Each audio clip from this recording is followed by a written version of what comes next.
नमस्कार दोस्तों, स्वागत है हमारे नए YouTube channel only study Mishra sir में, जहां हम पढ़ रहे हैं डेली करंट अफेयर्स जनवरी महीने के। आज हम पढ़ेंगे 21 जनवरी के करंट अफेयर्स, जो बहुत ही महत्वपूर्ण होंगे आपके परीक्षा के लिए। तो चलिए, मैं मणिभूषण मिश्रा आपको स्वागत करता हूं हमारे नए चैनल पर। इसमें हम एसएससी, यूपीएससी, यूपीपीएससी और जितने भी एग्ज़ाम हैं सभी को ध्यान में रखकर हमने करंट अफेयर्स बनाया है, तो उसके बारे में हम पढ़ेंगे। हमारे चैनल को सब्सक्राइब अवश्य करिए। नया चैनल है भाई लोगों, आप इसको सब्सक्राइब करेंगे, हमारा भी सपोर्ट होगा। आपको बहुत ही शानदार करंट अफेयर्स मिलेगा। इस पे और भी बहुत सारे सब्जेक्ट को मैं पढ़ाऊंगा, उसके प्रश्न लेके आऊँ जो एग्ज़ाम में बिल्कुल एज इट इज आएंगे। तो चलिए, इस वीडियो को लाइक ज़रूर करिएगा, लाइक करना बिल्कुल मत भूलिएगा। आप अगर आपको पसंद आता है तो इसको शेयर भी करिएगा। चलिए, हम शुरुआत करते हैं आज के करंट अफेयर्स से। पहला प्रश्न है, केंद्र सरकार ने किस भाषा को नौवीं भारतीय शास्त्रीय भाषा के रूप बनाने की घोषणा की है? केंद्र सरकार ने घोषणा किया है कि भारत में जो शास्त्रीय भाषाएं हैं उनमें अब शामिल होंगी फारसी भी। फारसी, पाली और संस्कृत, ये तीन भाषाएं जो हैं शामिल की जाएंगी।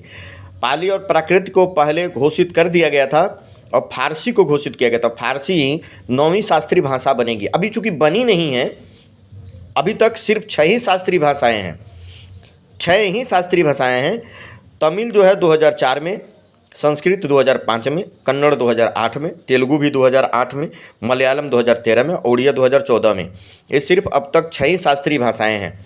अब जो नई शिक्षा नीति 2020 आई है, उसके आधार पर अब भाषाओं को, जो काफ़ी प्राचीन भाषाएं हैं जिसमें प्राचीन साहित्य उपलब्ध है, उनमें जो है ध्यान में रखकर उन भाषाओं को शास्त्रीय भाषा के रूप में दर्जा दिया जाएगा।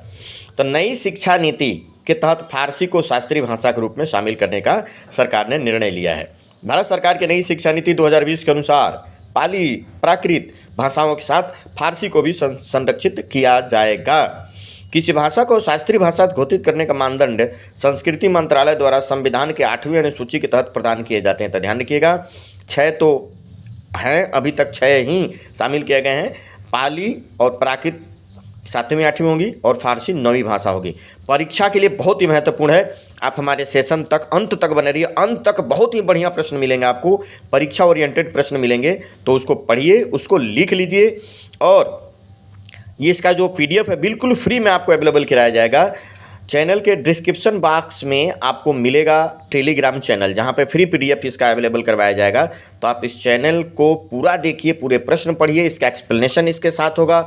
चलिए, हम अगला प्रश्न देखते हैं। दुनिया का दूसरा सबसे मूल्यवान IT ब्रांड कौन बना है? 4 विकल्प है। TCS, Tata consultancy services. TCS की ब्रांड वैल्यू 2023 में $17.2 बिलियन से बढ़कर 2024 में $19.2 बिलियन हो गया है। ये ध्यान में रखिएगा, दुनिया का दूसरा सबसे मूल्यवान कंपनी या मूल्यवान ब्रांड TCS बन गया है। दुनिया की सबसे मूल्यवान कंपनियां कौन सी है, मूल्यवान ब्रांड कौन से हैं?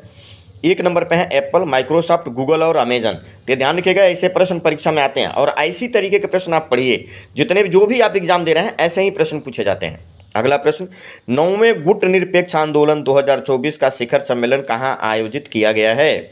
गुट निरपेक्ष आंदोलन, इंग्लिश में इसको बोलते हैं non alignment movement.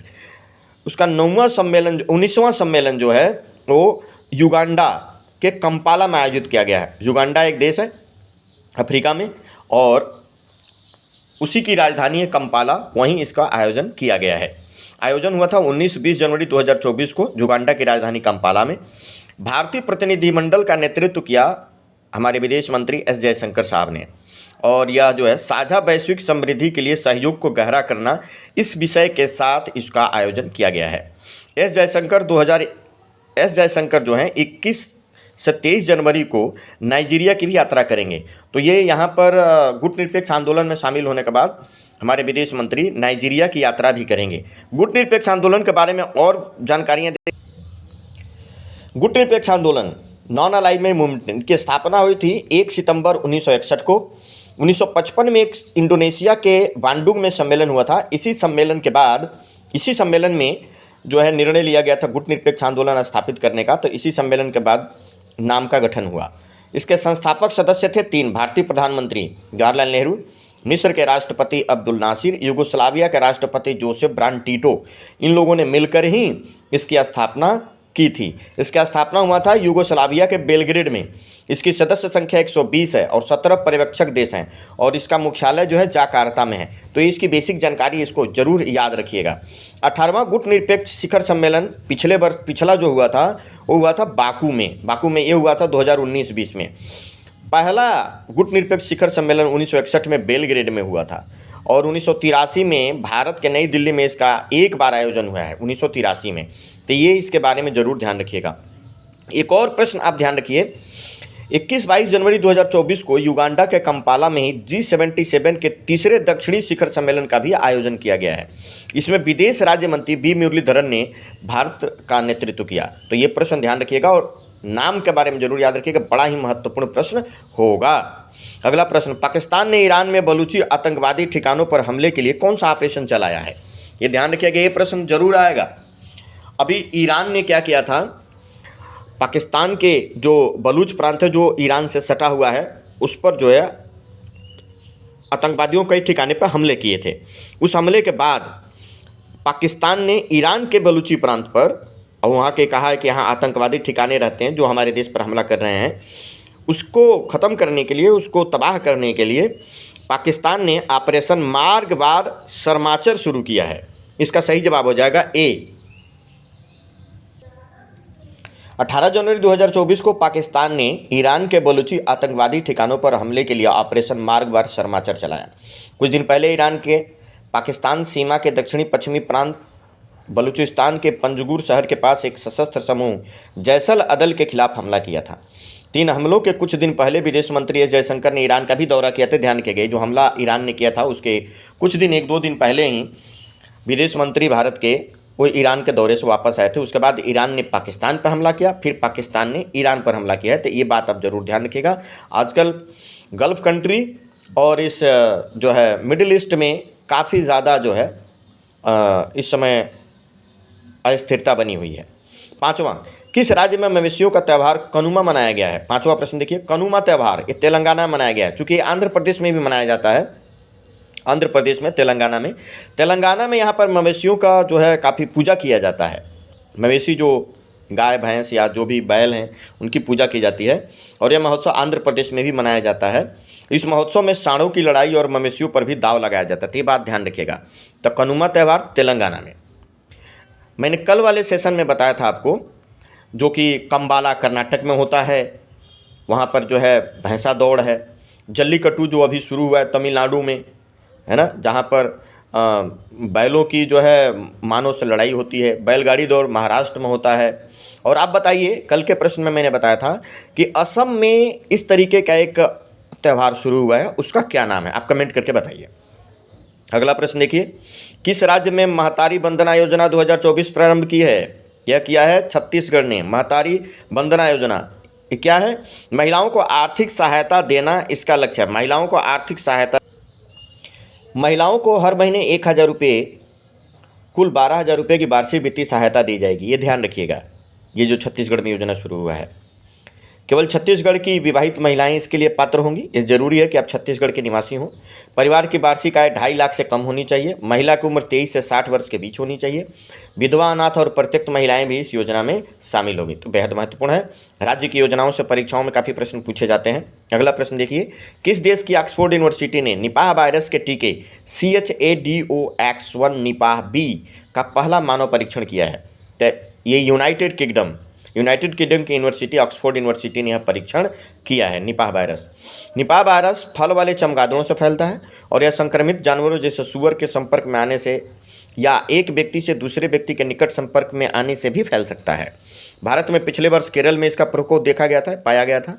Nipah virus की पहचान सबसे पहले 1998 में की गई थी, लेकिन उसके बाद से अब तक निपाह वायरस की कोई वैसे वैक्सीन बन नहीं पाई है। तो उसका अभी टेस्टिंग चल रहा है कि निपाह वायरस से कैसे निपटा जाए, उसके लिए वैक्सीन बनाई जाए। तो ये बात भी ध्यान रखिएगा।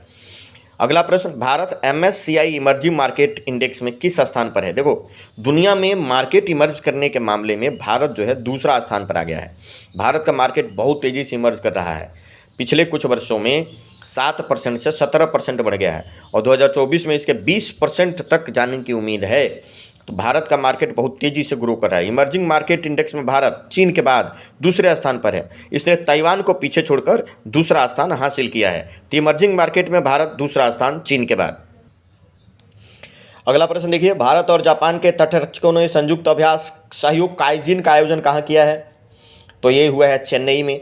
भारत और जापान के जो तटरक्षक हैं, चेन्नई तट पर सहयोग काइजिन नामक एक सफल संयुक्त अभ्यास वहाँ पर आयोजित किया था। यह 8 जनवरी से शुरू हुआ था।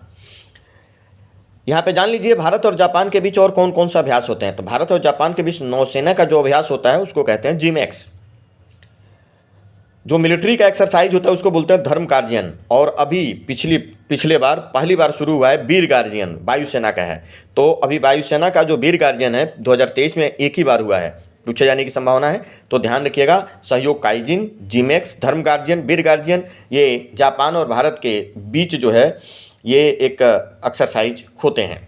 अगला प्रश्न, बंगाल की मुख्यमंत्री ने 47वें कोलकाता पुस्तक मेले का उद्घाटन किया है। इसका थीम देश क्या है? 47वां कोलकाता पुस्तक मेला और इसका थीम देश है यूनाइटेड किंगडम, यूके। ये ध्यान रखिएगा, परीक्षा में इस तरीके के प्रश्न पिछले सालों में खूब पूछे गए हैं। यह 18 जनवरी से 31 जनवरी तक चलेगा। और ध्यान रखिएगा, दिल्ली में जो प्रगति मैदान में जो पुस्तक मेला लगता है, दुनिया का बहुत बड़ा पुस्तक मेला है। उसके बाद दुनिया का दूसरा सबसे बड़ा पुस्तक मेला है 47वें कोलकाता पुस्तक मेला। तो ये बात ध्यान रखेंगे आप लोग। अगला प्रश्न देखें, भारत का पहला केंद्र वित्त पोषित गाय अभयारण्य कहाँ बनाया जाएगा? पूरे तरीके से केंद्र इसमें पैसा लगाएगी। गाय अभयारण्य कहाँ बनाया जाएगा? तो ये बनाया जाएगा मुजफ्फरनगर। मुजफ्फरनगर कहाँ है? उत्तर प्रदेश में। और कुछ प्रश्नों का फटाफट रिवीजन करते हैं जो परीक्षा में बहुत ही महत्वपूर्ण होंगे। इनका रिवीजन देख लीजिए फटाफट के अंदाज में। भारत की पहली आर्टिफिशियल इंटेलिजेंस शहर अर्थात AICT कौन बनेगी? तो लखनऊ आर्टिफिशियल इंटेलिजेंस सिटी बनेगी, भारत की पहली। सबसे लंबी सोलर लाइट लाइन स्थापना का विश्व रिकॉर्ड कहाँ बनाया गया है? अयोध्या में। भारत के पहले पूर्ण गर्ल्स सैनिक स्कूल का उद्घाटन कहाँ किया गया? मथुरा में। बहुत महत्वपूर्ण है।